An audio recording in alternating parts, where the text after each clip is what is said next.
Hello everyone, welcome back to Property Ponderings. My name is Craig Nicol from Nicol Buyer Advisory in Melbourne, Australia. We help people buy and renovate their properties to build wealth and achieve their dream outcomes. With over 15 years of property experience as a buyer's agent, renovator and investor, I'm here to help you make better property buying decisions and build the future you're aiming for. Today I wanted to create a video, a bit of an overview episode for everyone on different property investing strategies, and to make it more easily digestible, I wanted to specifically discuss how particular strategies can get you to build a $5 million portfolio producing $150,000 a year in passive income. Now this number is not everyone's goal, but it is an ambitious goal that is achievable with long-term commitment and dedication. And it also is a common portfolio size and income that is in the ballpark of what many of my clients are looking to achieve. Today's episode will show you that there are many ways to achieve this, and although I won't go into immense detail on each strategy, this overview will provide you with the main premise behind each strategy. I'll make more detailed episodes in the future for you to get into the weeds a bit more with these goals and strategies. And also note that the examples used in the episode, they're basic. But again, this is just to help you get an understanding of each of the strategies. Now, there are 7 strategies that we'll discuss today, so listen up and see which one bodes best with you and which one that you're likely to use to achieve your goals.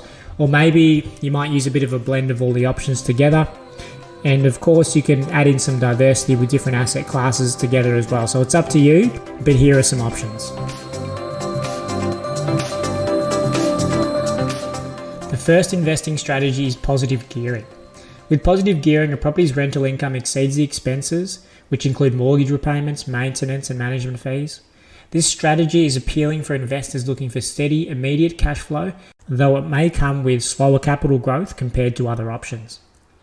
For example, Emma invests in regional areas with high rental yields. She buys 5 properties worth around $500,000 each in regions yielding just over 6% rental income above and beyond expenses. This setup generates about $150,000 in annual rental income. So Emma meets her passive income goal and has a $2.5 million portfolio of positively geared properties. Note that Emma hasn't gotten the $5 million portfolio with this plan, but the important thing here is the passive income of $150,000, which she could use to buy more property to get to the $5 million if that was her goal. The pros of this strategy: there is immediate cash flow. Positive gearing property provides reliable income from day one, which can be reinvested or used to support your lifestyle. And I should put reliable in quotation marks there because it isn't always reliable depending on where you do buy. The second pro is that it's easier financing. Lenders tend to be more favourable on properties with strong cash flow for investors, making financing easier for additional purchases. The cons of this approach is that there's potentially lower capital growth. High yield properties are often in areas with slower property appreciation, which is a generalisation but a well-known one within the property industry. A lot of the high yield properties are in more regional areas, so that would be the first con. The second one is taxable income. All income is taxed, reducing overall returns compared to growth-focused strategies where profits may be deferred. Now, this isn't necessarily a bad thing. Increasing your income is great, and as you get more income, you're going to be naturally taxed more. But for some people, it may not be the reason why they are getting into property investment in the first place. They may be looking to negatively gear their taxable income to try to decrease their taxable income, and that works in with a wider strategy for growth potentially. So this sort of strategy won't allow that negative gearing to occur and will impact their tax and their overall outcome that they're looking to achieve. The second strategy is buy and hold.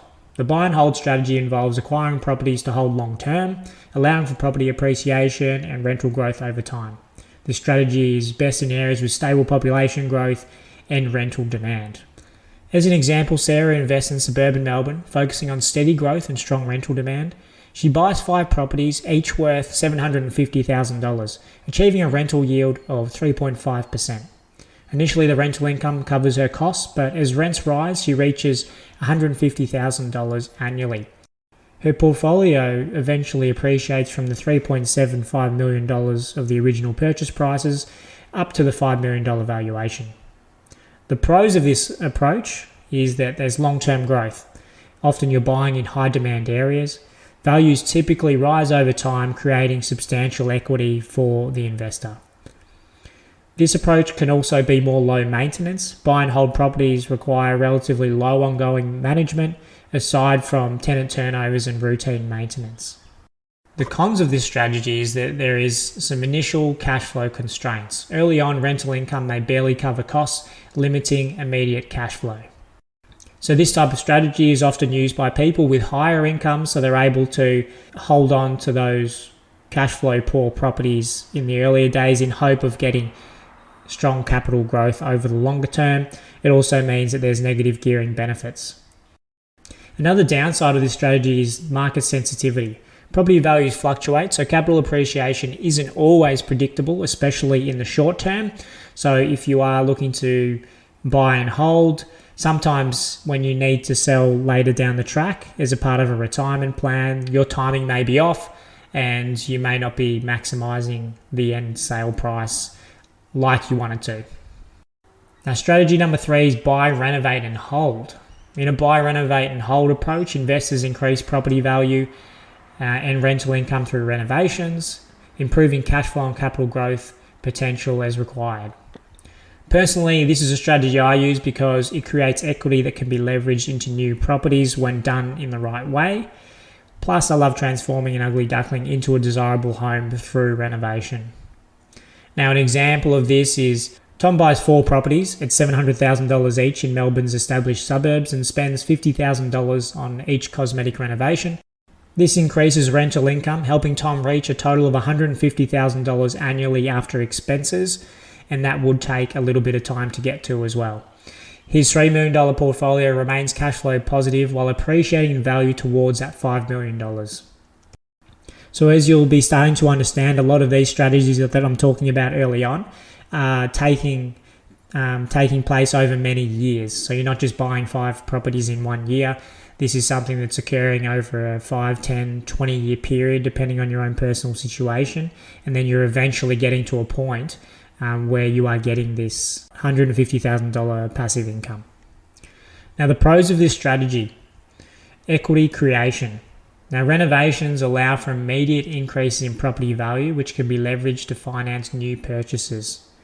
So this strategy is very much about trying to increase your $1 million property up to a $1.25 million property, for example, with the use of $50,000 to $100,000. And so once you've done that, then you have an increased equity amount in there that you could borrow from the bank.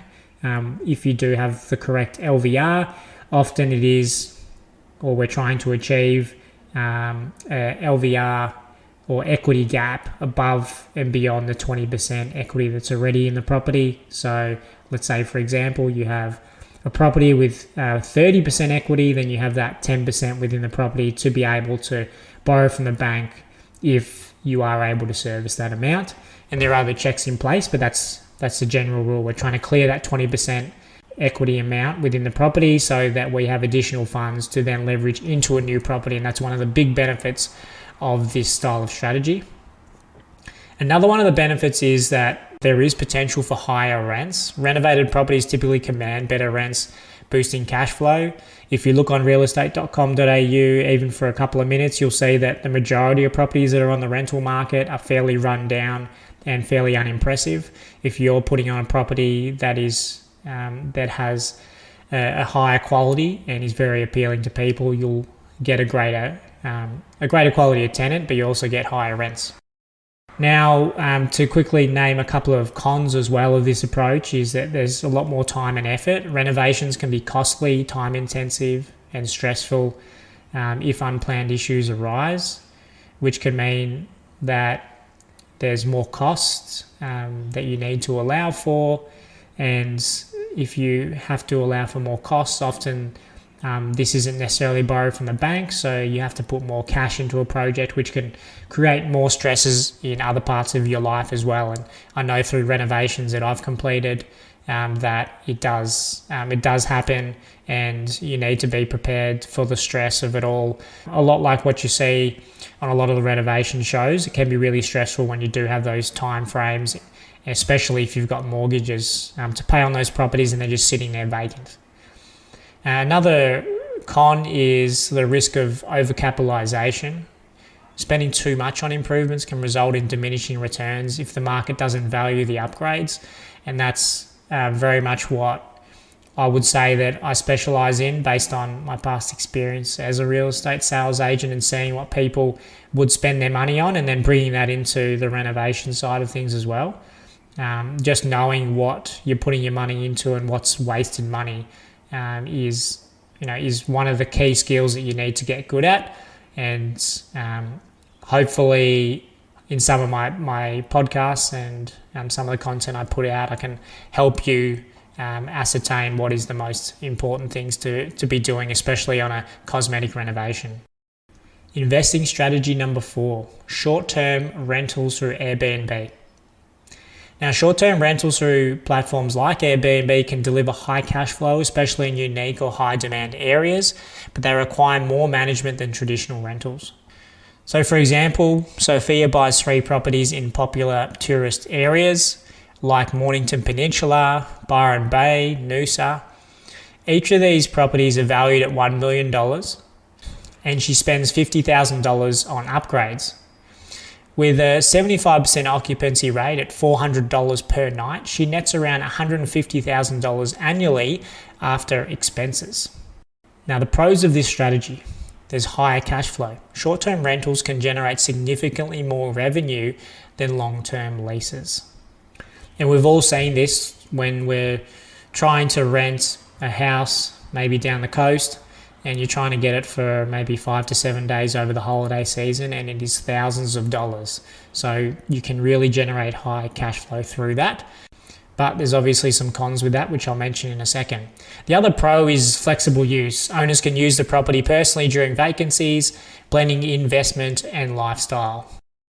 One of the first cons is that Airbnb strategy is management intensive. So Airbnb rentals require constant turnover management and maintenance of the property.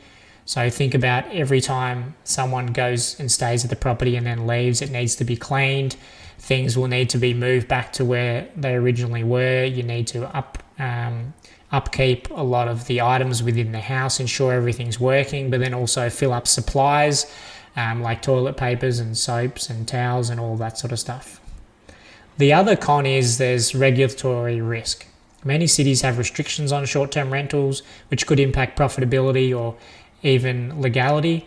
And also, as we've seen in Victoria, there's tax changes that are occurring as well, which could further eat into your profits. So it is a fairly unstable environment to be working at the moment, but certainly one that can be very fruitful for the right sort of person that knows what they're doing. Investment strategy number 5 is property flipping. Flipping involves buying undervalued properties, renovating them, and selling them at a profit. This strategy requires solid market knowledge, renovation skills, and effective cost management. For example, Mark targets properties priced at $500,000 and invests $80,000 in renovations. Selling each for $700,000 nets $120,000 profit per property. By completing 2 flips a year, he builds capital quickly, which he reinvests into a buy and hold or a positively geared property portfolio, which he builds up to the $5 million mark with an income of $150,000 after expenses. Now, we obviously haven't taken into account any tax as Mark has completed that example, but that's simply just to show you, again, some loose numbers on how this strategy works. Now, the interesting thing to note here is that the profit, much like an income from a job, is being used to buy a more safe investment strategy. A buy and hold strategy was the example, or positively geared properties. You're putting it into more long-term assets rather than the short-term risk and volatility that you might get from flipping properties. The other thing that Mark could do in this case would be to invest that money into other assets as well, such as shares, and this could be another way to build out that portfolio. Now, the pros of this strategy is there's high short-term returns. if done correctly. Successful flips can deliver significant profits in a very short time frame. The other thing is capital building. Flipping can build substantial cash reserves, enabling the diversification into other strategies. Now, the cons of this strategy is that it's very market dependent. Flipping properties relies heavily on the market conditions at the time, and if the market cools as you've purchased, then you could be in trouble and there could be a lot more holding costs. The other con is there's high transaction costs. Buying, renovating and selling comes with costs that eat into your profits. We know just buying, you've got to take into account your stamp duty and other associated costs. Renovating, we've seen in the last few years that costs can fluctuate depending on what's happening in the wider economy and the availability of materials. And then selling, if you're wanting to use a good agent that's selling, you'll have to pay a strong commission, as well as the advertising costs keep going up as well. The other thing to think about here is that your capital gains tax will be at the full amount if you're selling and flipping things quite quickly, as opposed to getting that exemption for holding the property a bit longer. Investing strategy number 6 is subdivision. So subdivision unlocks value by dividing a property into smaller lots, each with its title, which can then be sold or developed. An example, Andrew buys a large property on Melbourne's outskirts for $600,000 and subdivides it into 2 lots, selling one and retaining the other. Over time, he builds a portfolio of subdivided properties that generate $150,000 in passive income. Now, the pros of this approach is that there's instant equity creation. Subdividing can increase a property's total value, especially in high demand areas. It's also scalable. Proceeds from subdivided lot sales can fund further property purchases. Now, the cons. There's a complex approval process. Subdivision requires council approval, which can be time consuming and costly.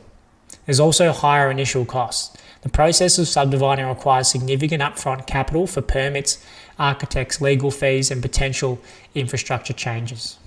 This strategy of subdivision, and the next one as well that we'll talk about, are higher risk strategies compared to what I would consider much safer in buy and hold and buy, renovate and hold strategies. The final strategy that I'm going to talk about is multi-unit development. Now, multi-unit developments are an effective way to maximize value on larger properties, though they come with higher costs, planning requirements, and complexity.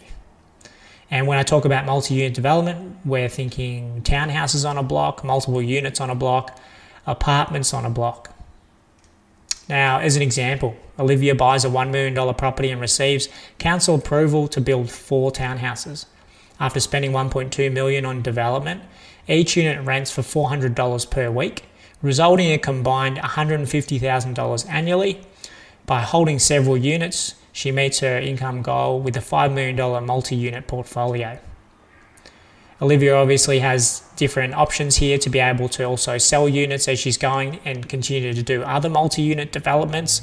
There's different ways that you can do this, but that was one example.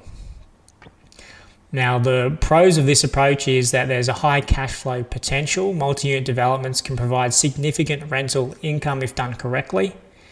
It also is an efficient land use. So buying multiple or building multiple units maximizes land value, especially in high demand areas. The cons of this approach is that there's a high capital requirement. Multi-unit projects are expensive, requiring significant funds for land, construction and approval, which comes with much greater risk. The other thing is it requires intensive management. Multi-unit development demands careful planning, market research, and ongoing property management. I can't tell you the amount of times that I've worked with developers in the past that have really got no idea what they're doing. They've bought something and they are making it up as they go because they just thought they could buy a block of land and then develop it and then they would definitely make money. But I can tell you now, all of the money that people are making on these development sites requires a very smart and diligent search and buy process to ensure that you can make the block that you're buying a very profitable investment. And that's why this approach isn't for everyone, and it is used by more experienced people. Alright, that wraps up our exploration of the strategies to achieve a $5 million portfolio and $150,000 in annual passive income. Each strategy has its unique pros and cons, so choosing the right one depends on your financial goals, time, commitment, and risk tolerance. I hope this episode has given you valuable insights into planning your investment strategy. If you're thinking of starting or expanding your property portfolio and would like tailored advice, please feel free to reach out to me on 0400 122 081 or at craig@nickelbioadvisory.com.au. We'll chat again soon.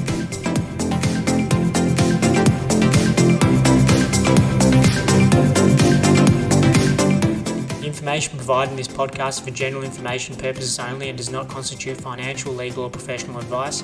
While we aim to provide accurate and up-to-date information, every property transaction and investment is unique. You should seek the advice of a qualified professional before making any financial decisions. The opinions expressed in this podcast are our own and are not a substitute for tailored advice from a financial advisor or a real estate professional. We encourage you to consult with a qualified expert who can address your specific needs and circumstances.